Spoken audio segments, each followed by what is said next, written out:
G20 सम्मेलन के मद्देनजर जम्मू कश्मीर में सुरक्षा के पुख्ता बंदोबस्त। पुलिस ने जारी की एडवाइजरी, पाकिस्तान के दुष्प्रचार से सावधान रहने की अपील।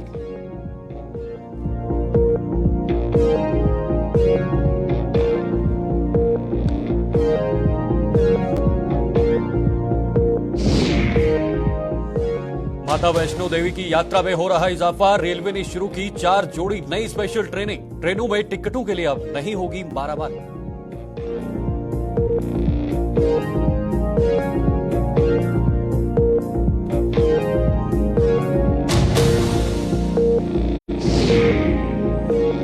एक 150 मीटर पुल के कारण नहीं बन पाई 13 किलोमीटर सड़क। 10 साल से अधर में काम। खच्चरों पर पहुंच रही सामग्री। दूर दराज इलाकों के विकास के दावों की खुल रही है पोल।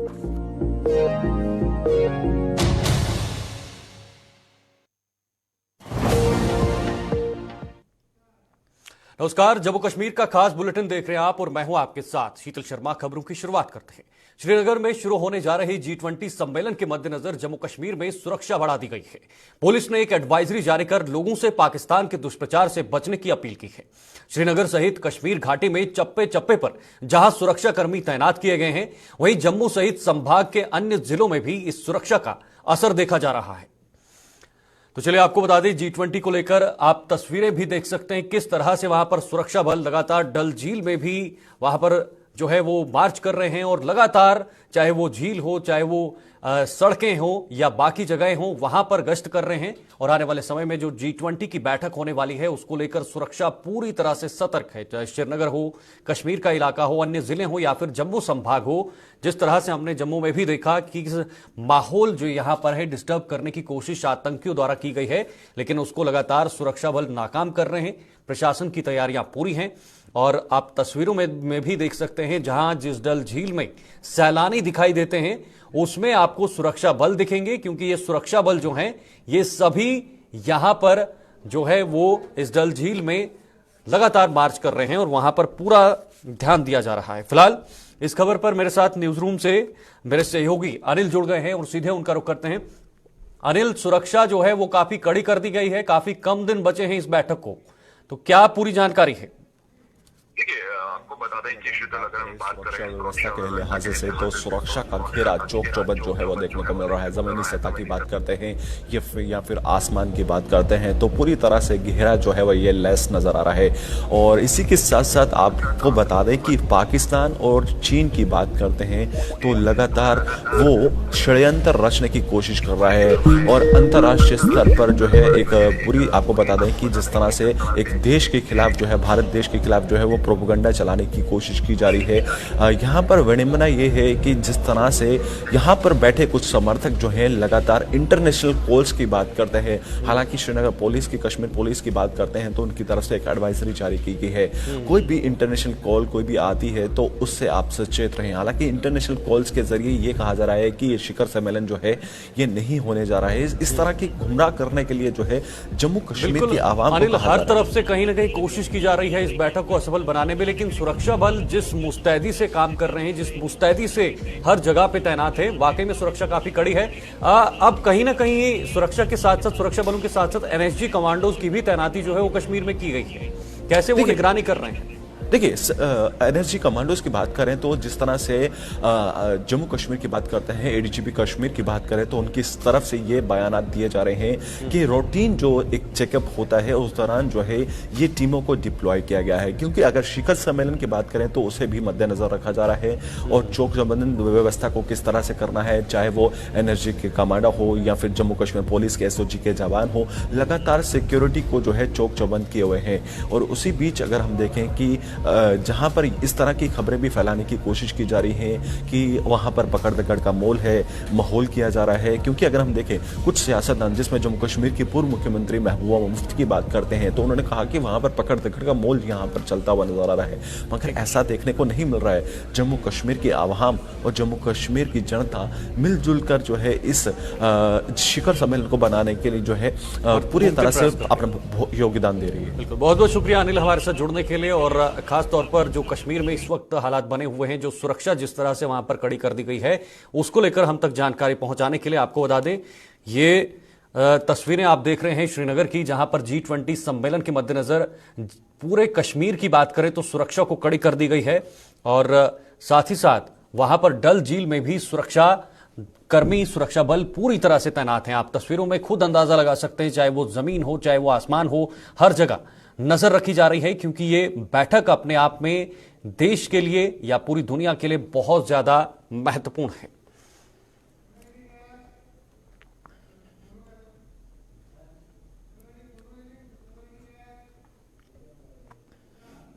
आगे बढ़ते हैं। देश के कई राज्यों में गर्मियों की छुट्टियां शुरू होने पर श्री माता वैष्णो देवी की यात्रा पर आने वाले श्रद्धालुओं की संख्या भी बढ़ती जा रही है।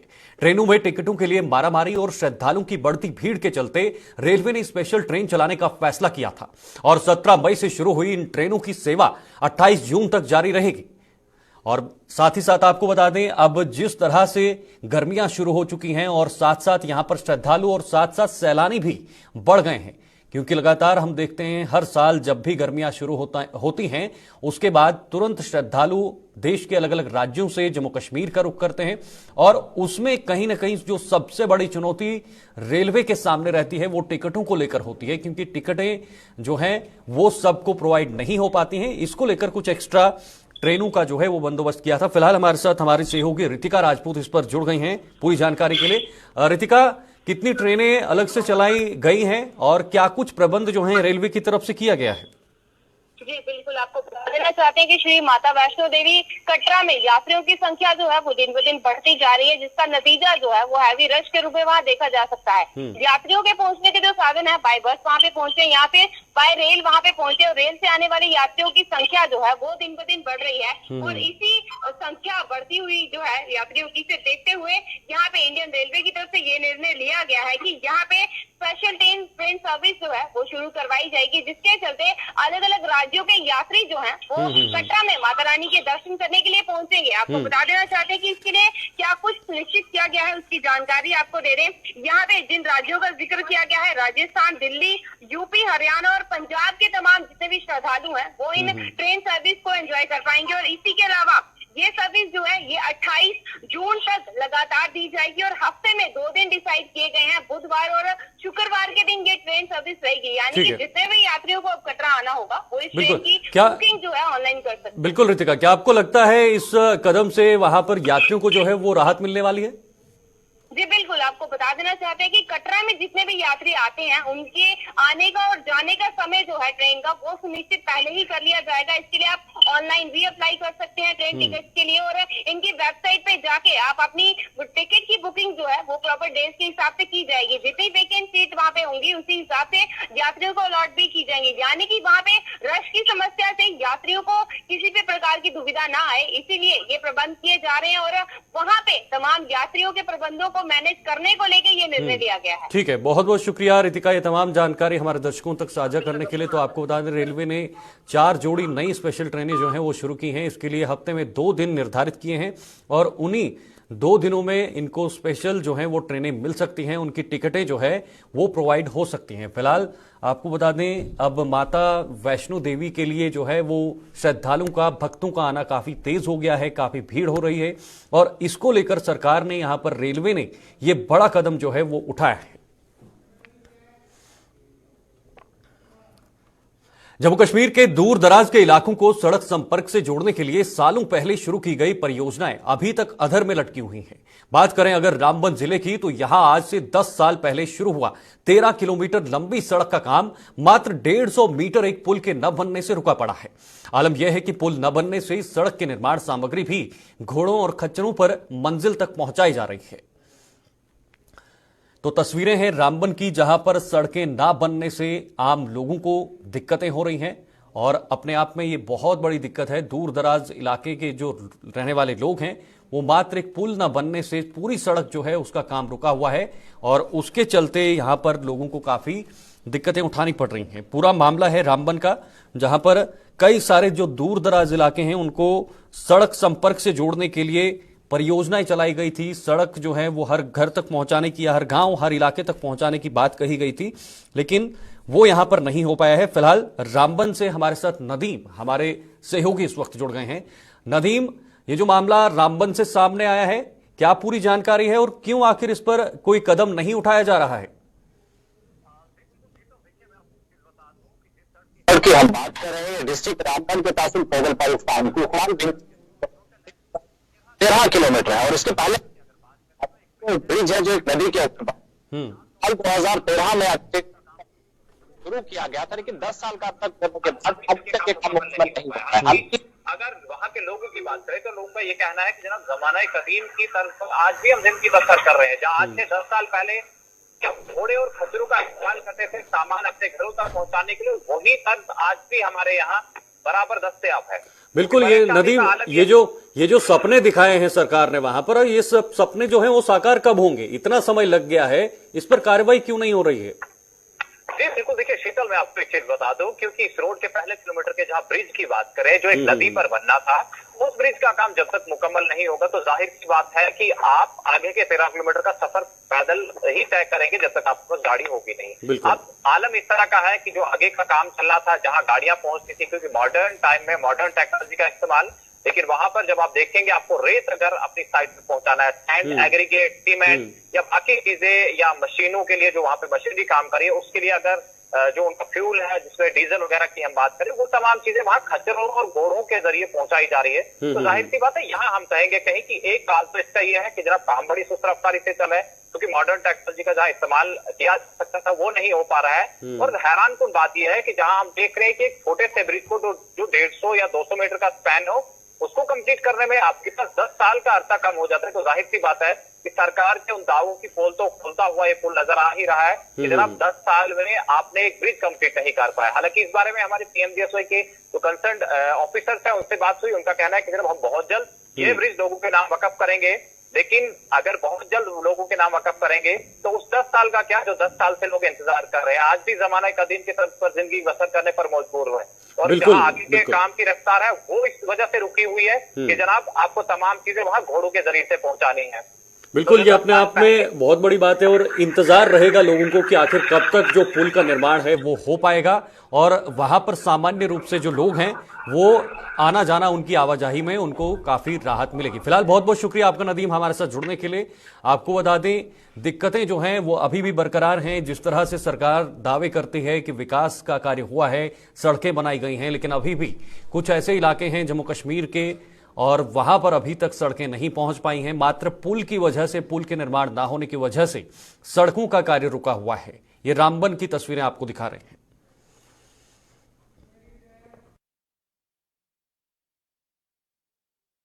तो वहीं आभा ऐप की सुविधा लेने के लिए अभी भी कई लोगों को दर बदर होना पड़ रहा है। ये वो लोग हैं जिनके पास फिलहाल स्मार्टफोन नहीं है। इसके अलावा ओपीडी रजिस्ट्रेशन के लिए शुरू की गई नई सुविधा का भी ये लोग फायदा नहीं उठा पा रहे हैं।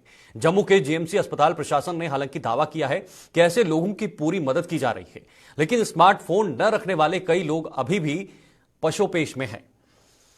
तो जिस तरह से डिजिटल इंडिया की बात की जा रही है और भारत को डिजिटलाइजेशन की बात की जा रही है, उसमें कहीं ना कहीं स्मार्टफोन का अपना एक अहम रोल है, क्योंकि अब सभी चीजें, रजिस्ट्रेशन हो या बाकी चीजें हो, वो ऑनलाइन होती हैं। उसको लेकर यहां पर सुविधा फिर भी ना मिलना या स्मार्टफोन ना होना अपने आप में एक बड़ी बात है। फिलहाल मेरे साथ मेरी सहयोगी शिल्पा इस वक्त जुड़ गई हैं। शिल्पा का रुख करते हैं। शिल्पा, क्या कुछ जीएमसी द्वारा यहां पर बताया जा रहा है? कह रहे हैं कि हम सुविधा देने की कोशिश कर रहे हैं, लगातार इस पर कोशिश लगी हुई है रजिस्ट्रेशन की। जी, आपको बता दें कि जिस तरीके से सरकार की तरफ से आभा ऐप की व्यवस्था को लाया गया है, लेकिन अब ये आभा ऐप जो है वो काफी परेशानी की समस्या बन चुका है। यानी कि उन लोगों के लिए जिनके पास स्मार्टफोन नहीं है, जिनके पास छोटे फोन है, उन लोगों को काफी दिक्कत परेशानियों का सामना करना पड़ रहा है। हालांकि जो भी लोग हैं जिनके पास छोटे फोन है वो स्टाफ जो प्रॉपर गाइडेंस उन्हें दे रहे हैं और साथ ही साथ अपने फोन पर आईडी भी बनाकर दे रहे हैं, लेकिन टेम्परेरी वर्क जो है वो नजर आ रहा है।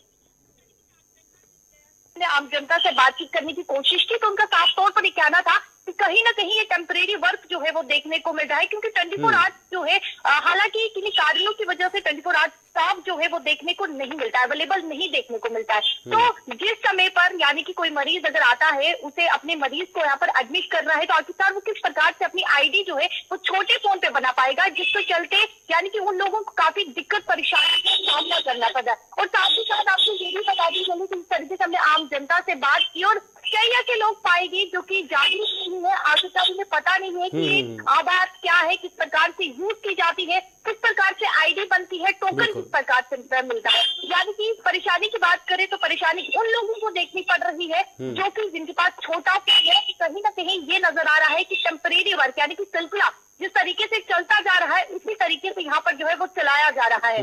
और कई लोगों की बात करें तो कई लोगों का ये भी कहना है कि उन्हें छोटे फोन की बजाय जो है उन्हें स्मार्टफोन खरीदना पड़ रहा है, यानी कि आभा ऐप डाउनलोड करने के लिए उन्हें वो स्मार्टफोन खरीदना पड़ रहा है। हालांकि स्टाफ आईडी भी बना रहा है, लेकिन कहीं ना कहीं ये देखने को मिल रहा है कि टेम्परेरी वर्क जो है वो चलाया जा रहा है। बिल्कुल, कहने और करने में बहुत बड़ा अंतर है। अगर स्मार्टफोन नहीं है तो स्मार्ट जो हमारा माहौल है वो कैसे बनेगा, हम कैसे स्मार्ट होंगे, उसके लिए स्मार्टफोन होना बहुत जरूरी है। बहुत बहुत शुक्रिया आपका शिल्पा हमारे साथ जुड़ने के लिए। फिलहाल आपको बता दें, स्मार्टफोन या फिर डिजिटलाइजेशन की बात जो सरकार करती है वो सपने तब साकार होंगे जब यानी हर व्यक्ति के पास स्मार्टफोन हो, हर व्यक्ति उस स्मार्टफोन को चलाना जो है वो उसको आना चाहिए। उसके साथ साथ एक जागरूकता, उस ऐप की जागरूकता भी हर इंसान तक पहुंचनी चाहिए। उसके बाद ही हम उस डिजिटलाइजेशन का फायदा उठा सकते हैं। उन ऐप्स के जरिए जो है वो अपनी रजिस्ट्रेशन करवा सकते हैं।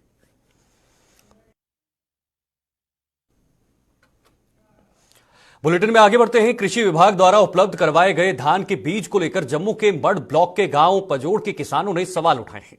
किसानों का आरोप है कि विभाग ने इस बार उन्हें धान का खराब बीज दिया है। कृषि विभाग की इस लापरवाही के खिलाफ आज इन किसानों ने प्रदर्शन कर उसके खिलाफ नारेबाजी की है। वहीं किसानों के मुताबिक विभाग द्वारा दिया गया 50% बीज खराब है। पहले भी विभाग द्वारा कई बार उन्हें खराब बीज उपलब्ध करवाया गया था, जिसने किसानों पर ही फसल का ध्यान न रखने का आरोप लगाकर अपनी लापरवाही पर पर्दा डाल दिया था।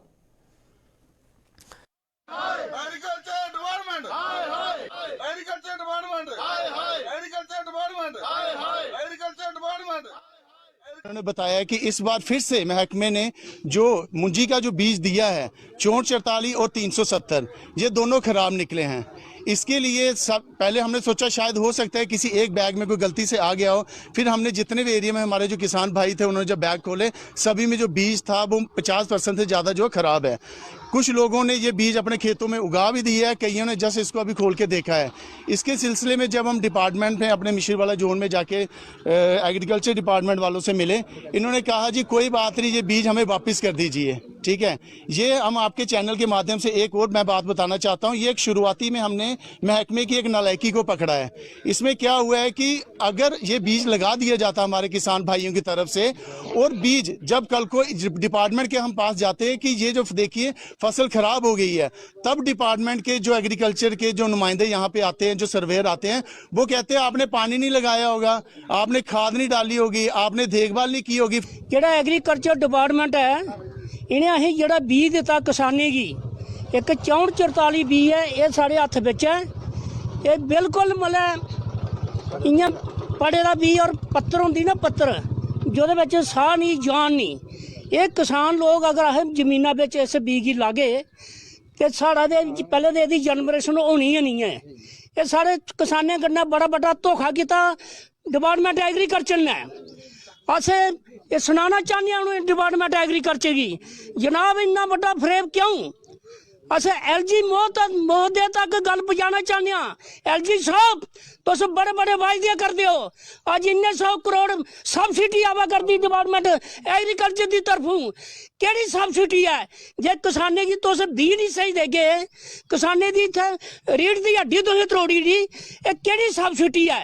एक 6444, एक दूआ जड़े ने बासमती साढ़े किसाने की बीज दिता 370।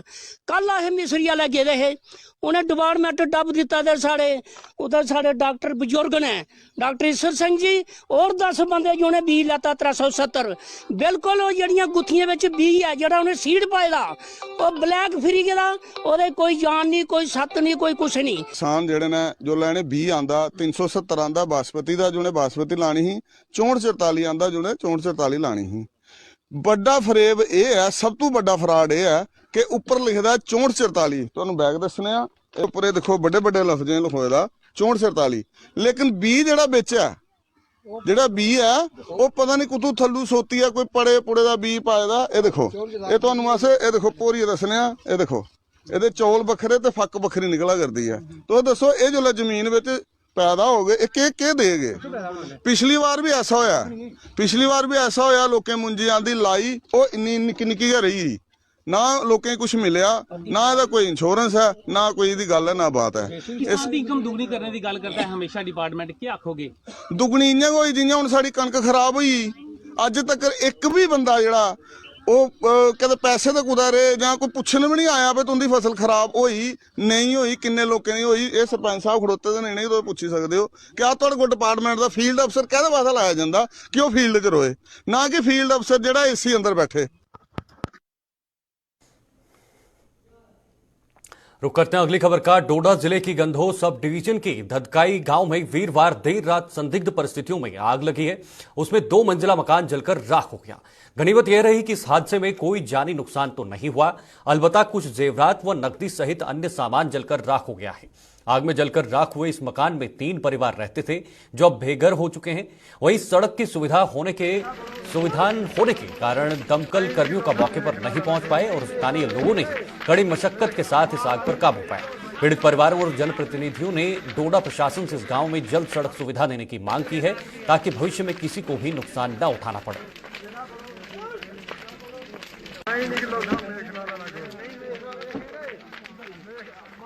2.5-3 लाख रुपया नकदी था क्योंकि अब हमारे लड़के की शादी थी, उसके लिए गरीब आदमी ने अरेंजमेंट करके लोगों से उधार पा करके पैसा अंदर रखा था और आज शादी का प्रोग्राम रखा था और अचानक अल्लाह का कारण ऐसा हुआ कि मकान को आग लग गई और दोनों छत जो हैं वो बुरी तरह से मुतासर हो गए, खाकसार हो गए।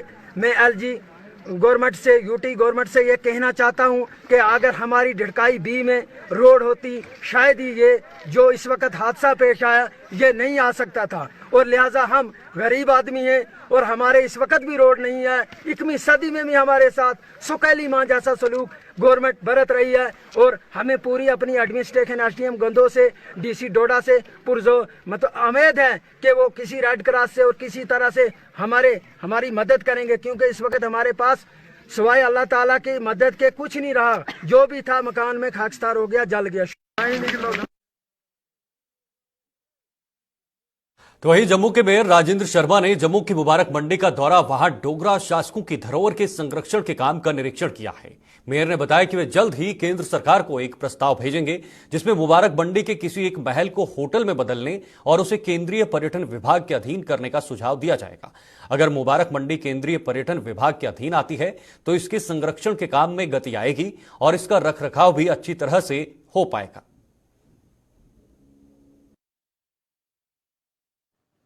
ये वाला जो महल है इसको हम डेवलप करके एज ए टूरिस्ट होटल वो बना सकते हैं। काफ़ी इसमें पोटेंशियल है, व्यू भी इधर से अच्छा है और उससे क्या होगा ये सारा एरिया डेवलप हो पाएगा। तो मैं सोच रहा हूँ कि एक ऐसा प्रपोजल बनाकर भारत सरकार को दी जाए जैसे उन्होंने मोदी जी के कॉन्स्टिट्यूंसी में वहाँ कुछ टेम्पल्स को गोद में लिया था टूरिज्म डिपार्टमेंट ने। ये भी उसी प्रकार से टूरिज्म डिपार्टमेंट केंद्र सरकार का इसको गोद लेकर डेवलप करे ताकि जम्मू की जो धरोहर है वो बच पाए।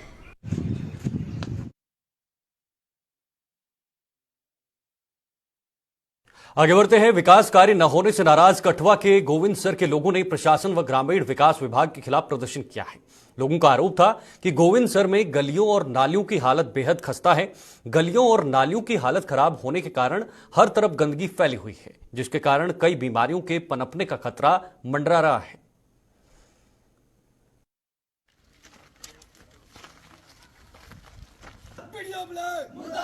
हमारी मांगे पूरी करो, हमारी मांगे पूरी करो, तख्त बदल दो, ताज बदल दो, बेईमानों का राज दो, बेईमानों का राज।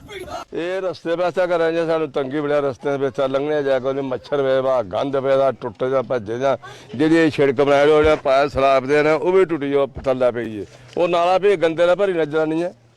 इस पास दोबारा चेक किया जो टुटा भजा तो ठीक करना रस्ते बड़ी प्रॉब्लम है।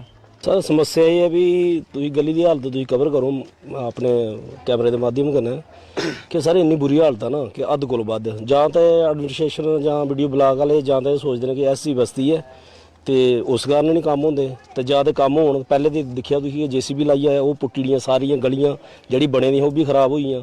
ਹੁਣ ਬਕਾਇਦਾ ਜਿਹੜੀਆਂ ਪੁੱਟੀਆਂ ਉਹ ਠੱਡੇ ਪਏ ਨੇ, ਵਿੱਚ ਗੰਦ ਤੁਸੀਂ ਦੇਖਿਓ, ਦੱਸਿਓ ਮੀਡੀਅਮ ਦੇ ਹਿਸਾਬ ਨਾਲ ਇਹਦੇ ਕਨੇ ਇੰਨਾ ਗੰਦ ਪੈਦਾ ਵਿੱਚ ਵੀ ਹੱਦ ਕੋਲਾ ਵੱਧ। ਹੁਣ ਡੇਂਗੂ ਦਾ ਮਤਲਬ ਖਤਰਾ ਜਿਹੜਾ ਬਹੁਤ ਜ਼ਿਆਦਾ ਇਸ ਲਈ ਮਤਲਬ ਮੰਡਰਾ ਦਾ ਸਾਡੇ ਉੱਪਰ, ਤਾਂ ਬਹੁਤ ਬੁਰੀ ਹਾਲਤ ਹੈ। ਤੁਸੀਂ ਦੇਖੋ ਇੱਕ ਗਲੀ ਵੀ ਬਿਲਕੁਲ ਕੁਛ ਨਾ ਪਹਿਲਾਂ ਕਵਰ ਨਹੀਂ ਕੀਤੀ, ਅਗਰ ਇੱਕ ਪਟੁੰਦੀ ਤਾਂ ਦੂਜੀ ਵੀ ਪਹਿਲਾਂ ਹੀ ਪੁੱਟਦੇ ਆ। तो सर बहुत ज़्यादा प्रॉब्लम है। पहले भी इस गल पर प्रोटेस्ट होया हा, तो मैं दरखास्त करना अपने ब्लाक आगे और अपने एडमिनिस्ट्रेशन आगे कि इसी जल्द से जल्द जड़ा ये रस्ते जड़े टुटे भज्जे दे ने इसी दुरुस्त किया जा।